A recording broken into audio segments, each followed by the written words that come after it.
Welcome back to Nick Lenz's movie review. This is episode number 80. This time I'm viewing the 10th James Bond film.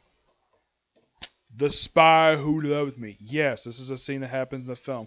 I have no idea why they put this on the cover, but yeah, this has happened in the film. Basically, this film has a return of Lewis Gilbert to the director chair for the first time since You Only Live Twice. Yep, for the first time since You Only Live Twice. Yep. This film is where the series started getting much more interesting under the Roger Moore era because the first two films were very mixedly received. I mean, in the case of Mandigo and Gun, it has a confusing plot, but it's got a really cool villain. I mean, that's one thing you can say that's good about it, aside from Roger Moore himself and seeing the M6 regulars. Yep. This is based upon a novel that apparently, get this, does not even feature, believe it or not, Bond himself. Yeah, he doesn't show up until now this film is the first one. It's an in-name only adaptation. And this was done by the request of Ian Fleming's family when they got this particular novel. Because Fleming himself doesn't like this novel at all. He actually it's actually the work it's one novel he did not like working on. Yeah. Mhm. Yeah, this was by far the 10th book of the series. And this film basically also features these following people. We had the first appearance of General Gogol. Yeah, first of several films featuring him. As a matter of fact, the guy is very prevalent in he's from this point forward, from this film up until Living Daylight, he's a prominent recurring character. Yeah, aside from Bond and M6 regular, he's probably the only other character who returns in all these films. Yep. And we also have Jaws.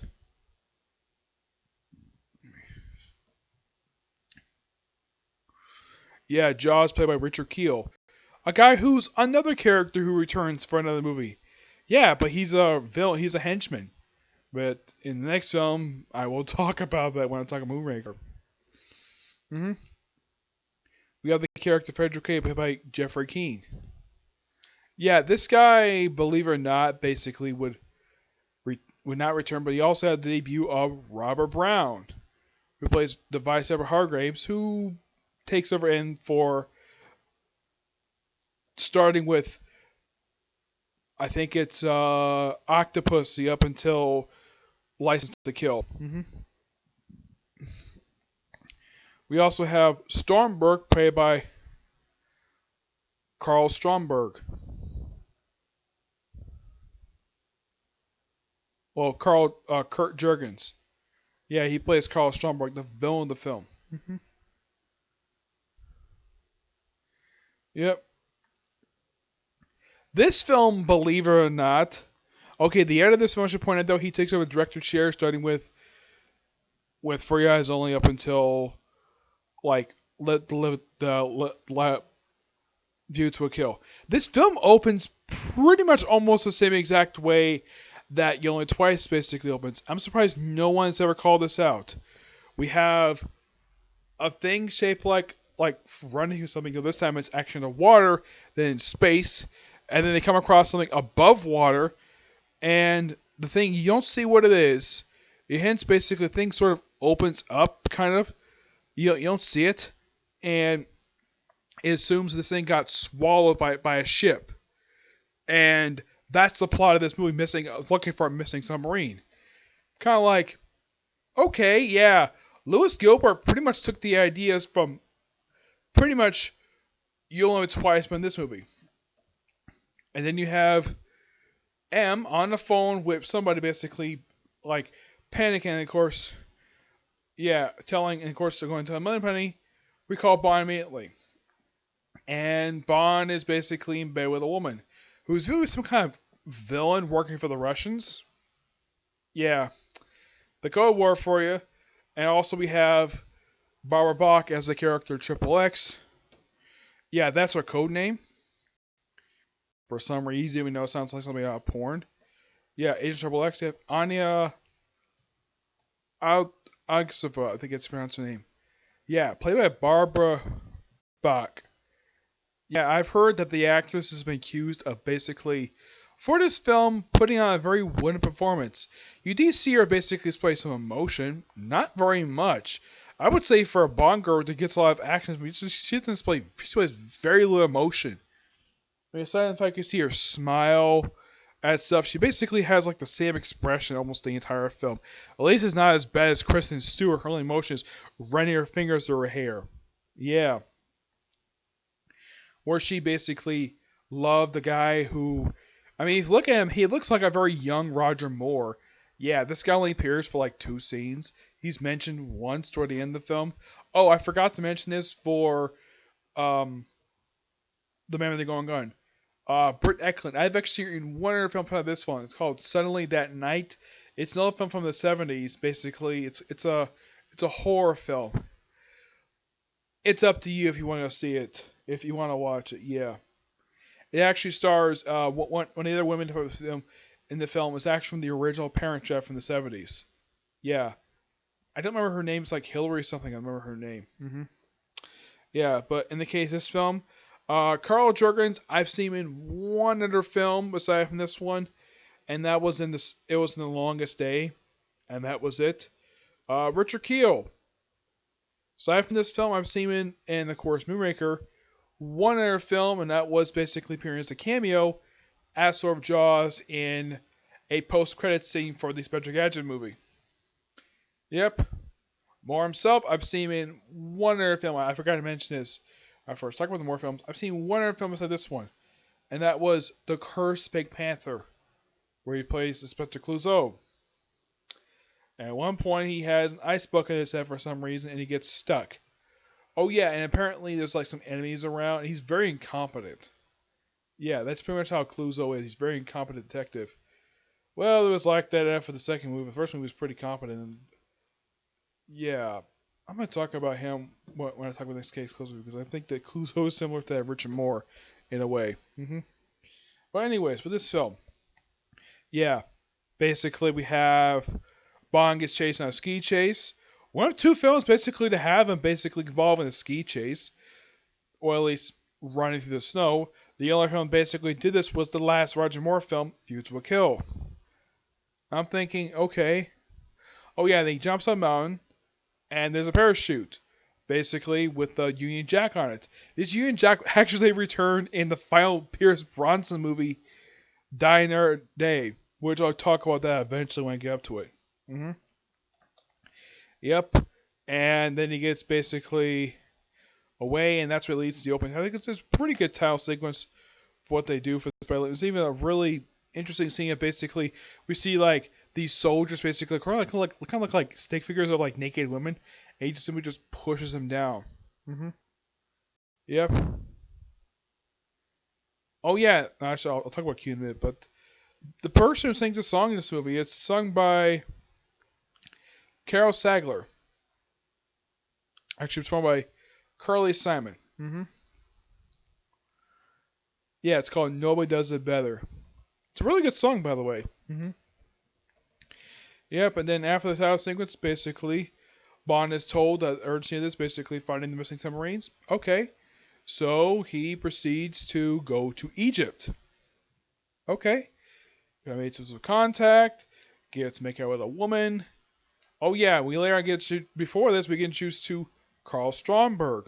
Yep, Carl Stromberg. Well, Carl Stromberg. Yeah, and this is quite interesting for him, where apparently he found that there was some micro leak. Yeah, he congratulates 2 scientists who completes his project, and he informs it was a leak, and apparently this was done by his secretary. Somehow. Not specifically revealed exactly how he found that out. He kills her in the most saddest way possible, dropping her in a shark tank via his elevator. Yep, dropping her via an elevator. Yeah, he performed the same to Bond later on in the movie. And she gets sort of poked by the shark, and luckily enough, they don't show her the shark eating this woman. Thank you, Lewis Gilbert, for not showing that, because that would traumatize the audience. Seeing a shark attack live on film, like seeing a woman get eaten by a shark. Yes, that would have traumatized the whole audience, basically, who saw this movie. Yeah, thank you, Lewis Gilbert, for not doing that. And of course, the guys get in a helicopter. Then Stromberg just press a button. Some reason he decided to kill the scientist who made his ship for some reason. It's never supposed to explain. And then we have the rising of his base Atlantis. Believe it or not, and this is quite interesting though about this base. I'll talk about it. This is probably by far the first villain base Bond has gone to more than once. He's gone to this base twice. Yes. So later on, he basically decides to go. He goes to Egypt. Of course, like I say, he runs to one of the henchmen. Yeah. Who actually speaks, by the way. His name is. Let's see if we can find him here.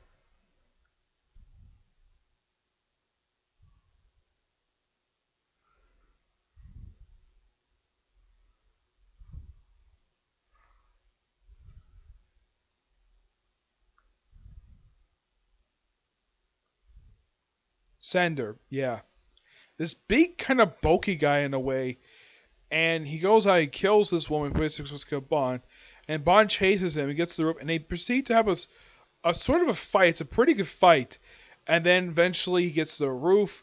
And I'm like, okay, this kind of reminds me, Bond fighting somebody on a rooftop. I'm like, and Lewis Gilbert directing the movie, it reminds me of a scene from You Only Live Twice, but at least it's one guy this time, and it's basically done a little bit close up than let's say in the You Only Live Twice. It's basically not the same idea per se, but not the same exact scene. Unlike the beginning of the film, which is simply like a remake. It's basically a ripoff of something he did, but he's ripping off his own work, so it's fine.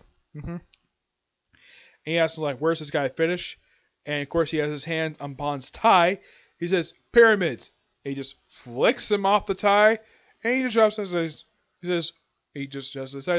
what a pleasant chap.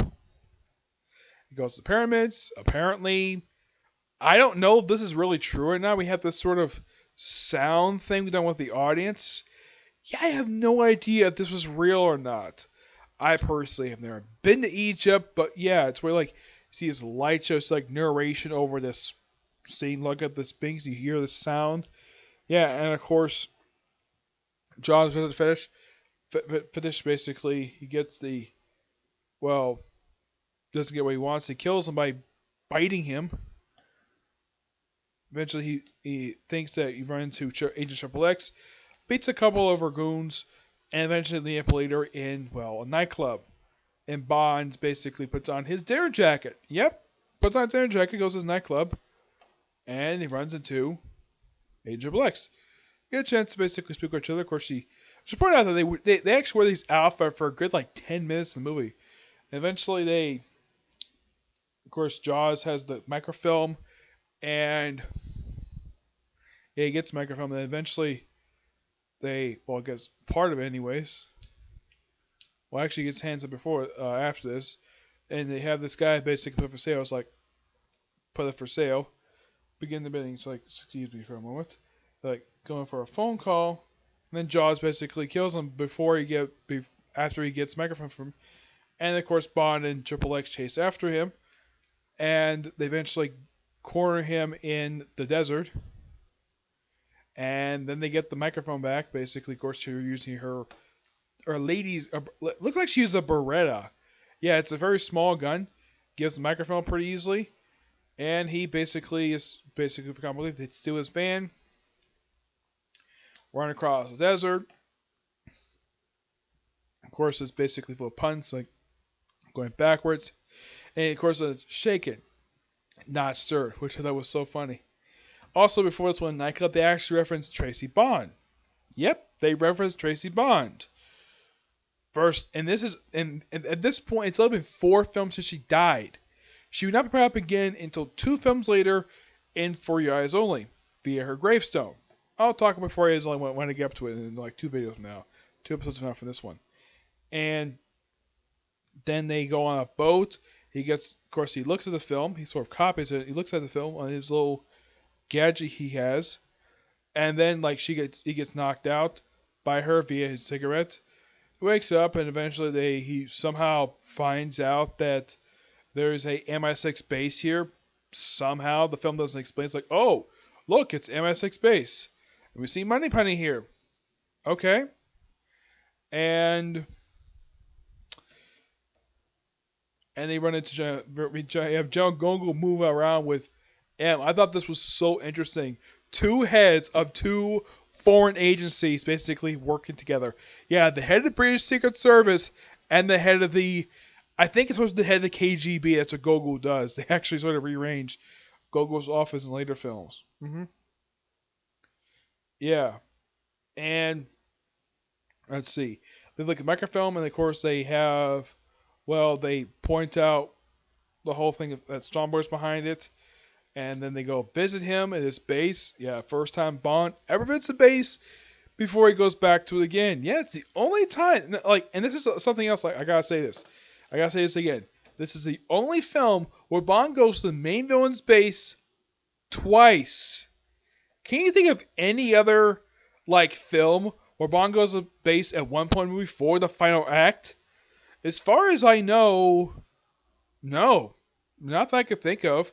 Not even the following films that do this. Nope. I mean, usually they go to the main villain's base by 20 the movie, not halfway through the movie. Yeah. He meets Carl Stromberg, meets his woman, his assassin. Well, becomes assassin later. And of course they get back to land, and then they get introduced to this car. Yep. And of course, you also have Q referred to as Major Boothroyd for the first time since From Rush with Love. Yep. Still the same character. That's why they changed the actor with Rush with Love. And they use all the gadgets, and then they go cruising around, and then they voice some assassins. They go underwater, will destroy the helicopter with Stromberg assassin, and then it transforms into this, and then they just cruise around the ocean, get near Atlantis, see something you want to see, and then all of a sudden, poof, another ambush. And then he basically just takes them out, and apparently Triple X knows about a couple of the gadgets in the car, and he's like, "How'd you know that? How'd you know that we had that?" And she says, "I saw the plans for this car 2 years ago." Okay, that's quite interesting. As far as I can tell, whenever Bond uses gadget cars, yeah, this is the first and by far only time in the films I can think of this has happened, where you have Bond and the Bond girl using the gadget car in a battle. Because can you think of any other film that actually bothers to use this? Usually it's like Bond by himself or Bond using their car. Never in the entire films after this film came out that we have Bond with a woman in his car and they're using gadgets. Yes, there is no other film in the series that actually does do it. There's a joke about this in Spectre, but yeah, when it comes to gadget cars, this is the only one that does it. And his lead to get to the land. Oh yeah, and they later reuse this kind of type of shot in the next movie. So they get on the beach, and of course you have a guy look at his bottle, and of course they report back to, and of course when they're at Atlantis they see the Laparis. Bond asks him to look into it, and apparently the ship has never gone to port.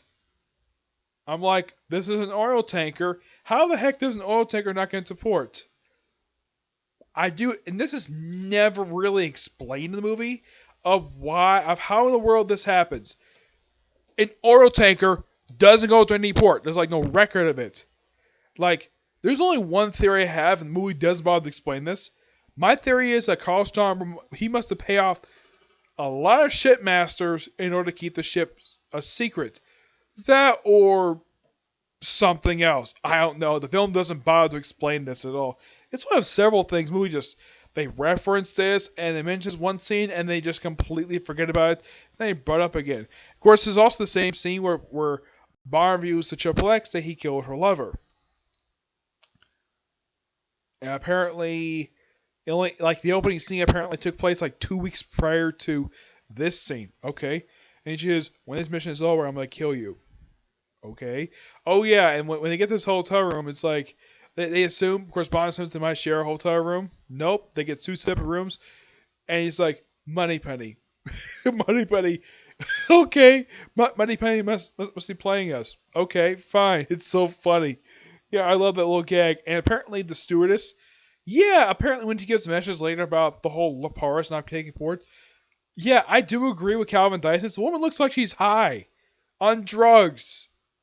Okay, at least in the case when they had just that woman show up in Casino Royale, at least these people were freaking high. Yep. And then later on, they meet up with an American sub. Okay. And they proceed to look for the Laparis. They find it, and we see it actually open up. Also, they had a Russian sub stolen at the same time that the British sub was taken. And they get on board the ship, and they see the other two ships. Apparently, this is particularly very weird. Apparently, the American sub is smaller than the Russian and British sub for some reason. It's unexplained why. I personally have never been on I've been on a submarine before, mainly a mini sub in the Virgin Islands, but never a nuclear sub. Never.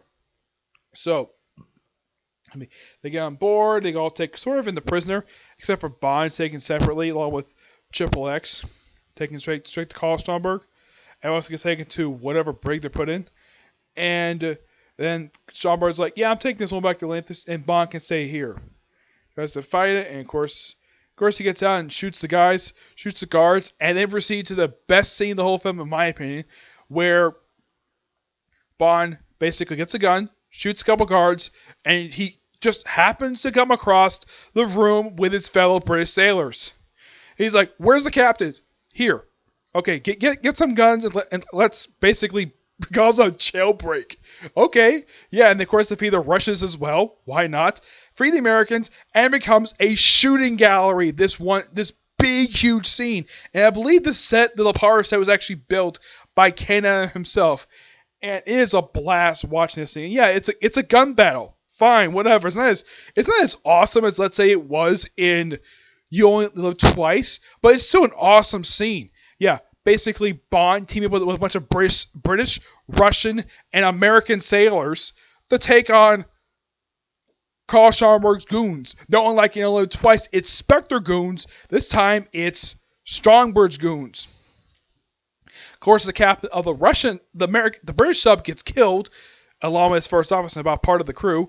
The Russian captain's never mentioned being killed in this particular scene. It's like, okay, and then they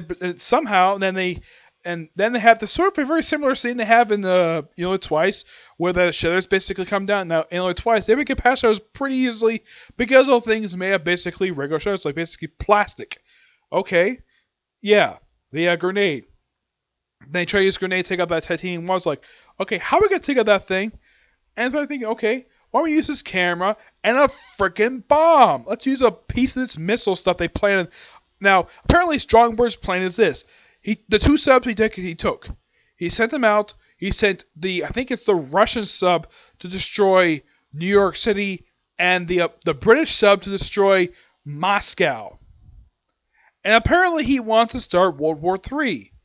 I'm like, okay, this does sound very familiar. The main villain of the film's main plan is to start World War III. Yeah, basically the plot of You Only Live Twice.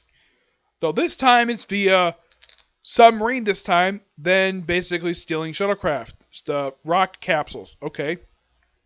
It's the 70s, why do something different? Yep, and then they basically get through this thing, putting the bomb in this camera and moves around. They had this thing move around the show prior to this. Yeah, they put the bomb on there, push the camera onto the wall, and proceed to blow up. And then, of course, they all just charge right in, kill everybody there, and then they reprogram, kill all Stromberg's goons, including the captain of the ship, and they get through it pretty easily. And they reprogram the ships to do one thing. Okay, let's change the targets. To what? To do what? Kill each other. And then they change targets and destroy each other. It's like, yeah, it's like the same day, and then the place starts blowing up for some reason. Somehow, for some reason, the boat is blowing up. Unlike in You Only Live Twice, that was because a Blofeld getting mad and activating a self-destruct sequence. This film is just like, okay, let's have this thing randomly blow up. Okay, and I have the thing pass the word. Of course, they have 3 submarine crews pile on this tiny submarine. And of course, they can't get out the doors. They can't open doors up. So they proceed to fire torpedoes at this edge of the ship, blow it up, And then the ship comes out like it's basically coming out in triumph. And of course the ship sinks. We actually do see it actually hit the ocean floor. And then they receive orders from the Pentagon to destroy Atlantis fast. And of course, Anya's there. I gotta rescue her. Like, you can't display. Okay, can you give me that stuff that Q sent me? Okay, apparently Q and what did Q send him? A jet ski. Yes, a freaking jet ski. And Bond goes on there. And apparently Strongburn has got no men in this base. He proceeds to go to him pretty easily. It's like, okay, he takes an elevator to him. Of course, the elevator kind of goes out. And he proceeds to, like, go to Strongburn's table, which was seen a couple times prior to this. And he proceeds to try to shoot him while he's eating next to his control panel. And apparently this long gun on the table, okay. He shoots him, apparently he misses. And then Bond uses his own Waltz PPK to fire this thing. Apparently fire at Strongburn's groin and then shoots him like 5 times in the chest. I think definitely killing him. And then freeing Anya says, where's Strongburn? Dead. Yeah, he was already dying and he was going to be dead anyways. And then for some reason, oh yeah, and this actually is explained. Okay, then they proceed, okay, the timeline's run out, so blow up Atlantis. Okay. Look, okay, well, let's get off via a escape pod. They run into Jaws, and they proceed to fight him, and of course Bond fights him. First time is like, okay, actually, basically, he punches him, it hurts. Goes over to the shark tank, picks him up via, he drags, he's a magnet, and he basically brings thing over, of course distracting him, and Jaws apparently sees the magnet. Magnet comes down, his face comes right on the magnet, and he says, how does that grab you? And then drops him in the shark tank with a freaking shark in it, and then Jaws proceeds to bite the shark, killing it, and of course he's like, okay, let's get out of here, and of course, well, they get an escape pod. And it looks like, though, that, well, Triple X by the killer, and then she proceeds to pop the top up a champagne bottle. Apparently, she's forgiven him for killing a lover, so they proceed to have sex. Oh, I forgot to mention this. Not the first time they have sex in the movie. They actually have sex on a train, too. Yeah, when they go on a train to go meet Stromberg. They also run to Jaws. Yeah, and of course, Bond basically beats him up and throws him off the frickin' train. Also, he gets sort of bitten, and of course she treats him, and he's like, let me try this. Of course, he proceeds to undress her, and they have sex. Yeah, they have sex twice the whole movie. And they have sex in this escape pod, and then somehow a British, I think this is supposed to be a British ship, picks him up, and of course you have Gogo and M, basically, everybody's like, even the Minister of Defense, it's like, and of course, you have like 007 Triple X. Bond, what the hell do you think you're doing? And Bond says, keeping the British end up, sir. And then the curtain comes down. They probably got dressed. And then they fly away. It's such a hilarious way to end the movie. But they do have this cool moment before this where Jaws escapes destructs Atlantis, swimming his way into Moonraker. This is by far a really awesome movie. But, okay, yeah. I mean, there's some minor stuff not explained, but it's just a good movie to watch, and I do recommend it. But the next movie review, yeah, I'm reviewing Moonraker next. That's quite obvious. The 11th James Bond film. Yeah, same director, similar premise, but at least that he's not trying to start World War III the next villain, unlike the villain in this movie. Okay, so that's it for this particular review. Stay tuned. I have one more review coming today. Excuse me. Well, I'm going to review the newest episode of Fairy Tail, okay? But do you see you there. Bye.